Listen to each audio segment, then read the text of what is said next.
It's the 15th of May 2025. I got that right, but I have to hold the camera.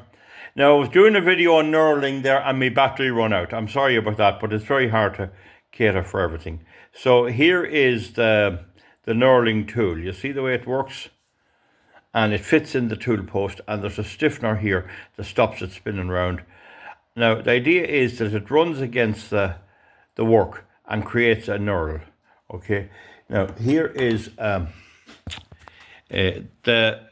bios will be complaining about a bit of chaff and a bit of cutaway on the bed, and they think that you can remove steel and remove metal and there's no swarf or no, it just disappears into thin air. Of course it doesn't. And then a lubricant is very important, and there should be lubricant around any lathe. Now, here we see this is a piece of hollow bar. Now, the only hollow bar you can buy commercially is 1/2 inch hole, inch outside. And it's very useful for many things. It's not too expensive either. It's ordinary mild steel. If you want a different size of hole, you have to drill it, and that's a big operation. Now, so we have it here in the 3-jaw chuck, and I have already cut a slot with the parting tool partly through, and the next job is to knurl this. Now, you might wonder what I'm doing here. Well, I'm making these fellas here.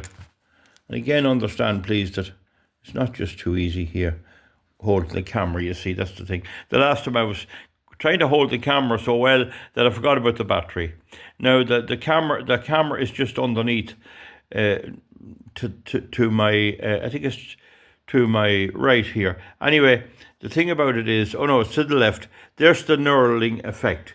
Now, I'll be brazing those to a threaded piece. I'm making a job on my generator. I want to be able to remove the lid on and off as I want without the use of spanners. And so the knurling gives you a bit of a grip, okay?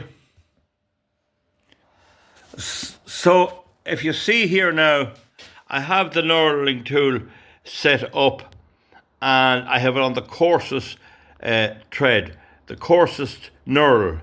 There are 2 wheels, and I have oiled the little wheels because if you use them a lot, they will eventually wear and overheat. So I have everything reasonably oiled. The next thing now is to place a little bit of cutting oil on the work. So another complication is that the magnet on my smartphone is sticking to everything around the place. It's one snag after another. Anyway, we're going to start up. We're going to use the lowest normal gear, and by right we should go a little lower. But because it's only a demonstration, we'll go with the normal idea. Now, when you're turning stuff in the lathe, you can do a thing called spinning. And if you ever saw a trumpet, you know those trumpets and musical instruments, how they're dished out at the open end. That's done on a lathe where there's a former, and when you run a wooden tool against it, it'll form out it'll produce the form as it spins. To do that with a hammer would be almost impossible. A lathe is used for spinning, but we'll not deal with that here. Now we're using the lathe here for knurling, and we're going to give it a try to see how it goes. And I'm going to move her back and forward. Put a bit of pressure on.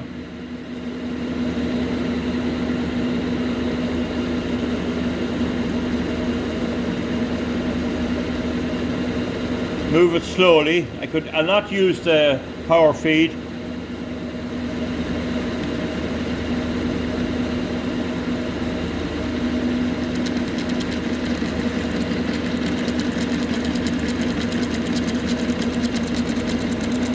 Now, if I had another hand, I'd be putting some lubrication on there, but I don't have another hand.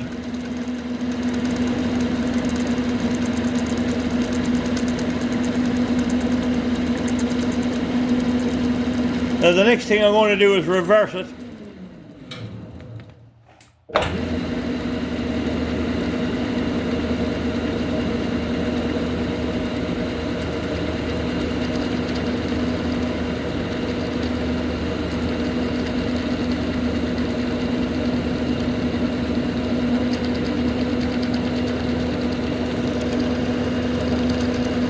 Sorry if I go off it a bit, because I haven't enough of hands. I have only 2 hands. So now we'll go back, we'll now stop and go the other direction.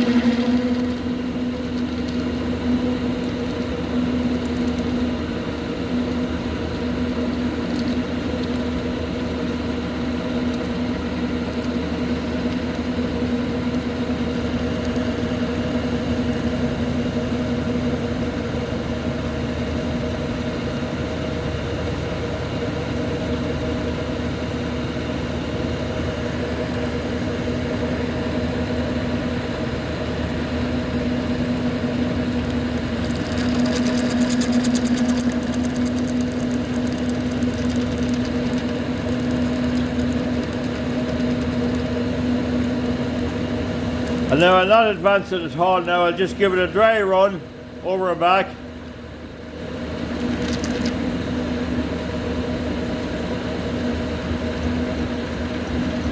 Now we'll just stop there. So now I have a good enough knurl. I always think the word knurl is a lovely word. Knurl has a great sound to it. K-N-U-R-L.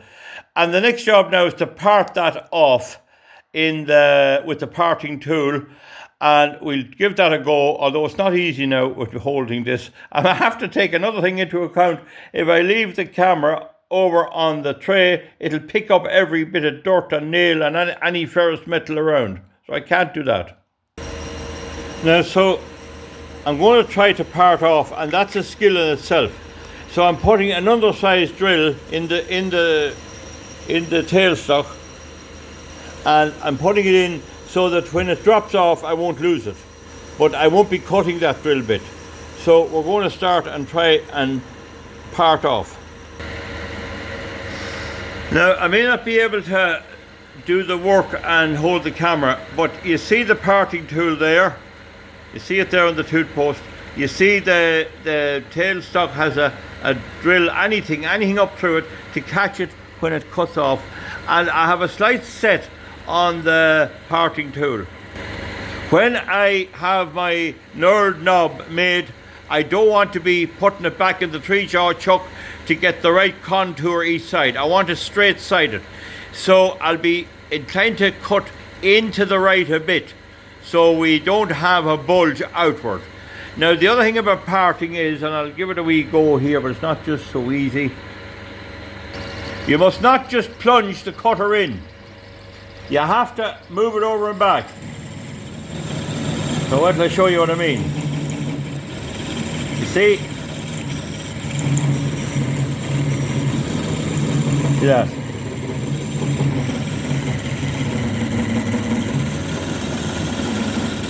That's very difficult with me hand. I've only 2 hands, but you see the idea. It's moving about 3 millimeter each side.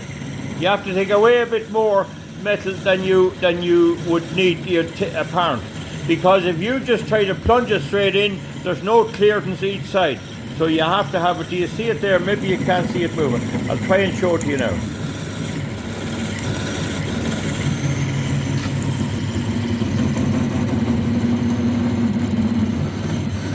See, I'm moving it.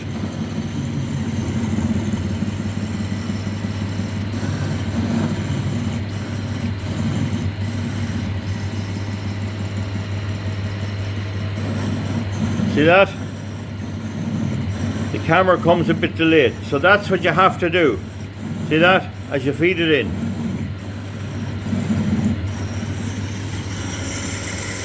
Again, not easy, please. You'll get people criticising that I can't hold it. I've only 2 hands, right? So down again here.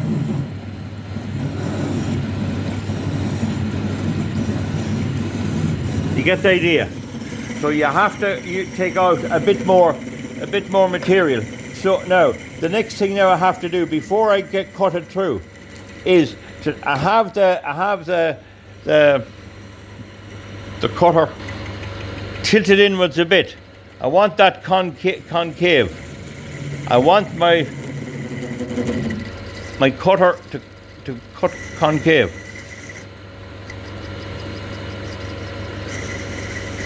So that I don't have a bulge. Sorry now for not showing it to you, because I have to watch my knobs as well. I want that nut to fit down square on whatever. I don't want a bulge outwards, like what would be now? What would be like that? I want it anyway. I want it concave, bulging inwards, like the arch of one's foot. Like the arch of one's foot. You know what I mean? Not like the ball of your foot, or not like a dome of a chapel.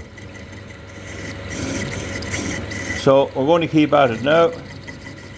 You see, I could tidy it up in the lathe after, but if I have to put it in the 3-jaw chuck, which is the quickest way, you'll damage your knurling. Excuse me. Very difficult, but still, it's a lovely evening here, so it doesn't matter. Now we know it's a 1/2-inch hole in that, so we'll soon be coming through. I can't put lube on.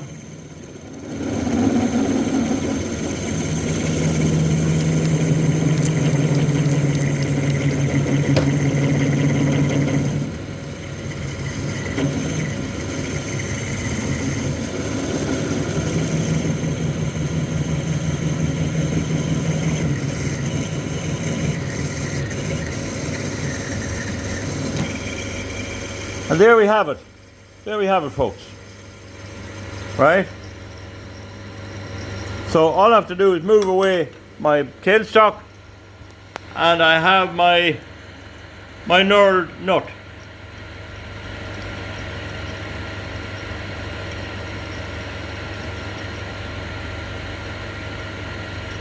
Now it's not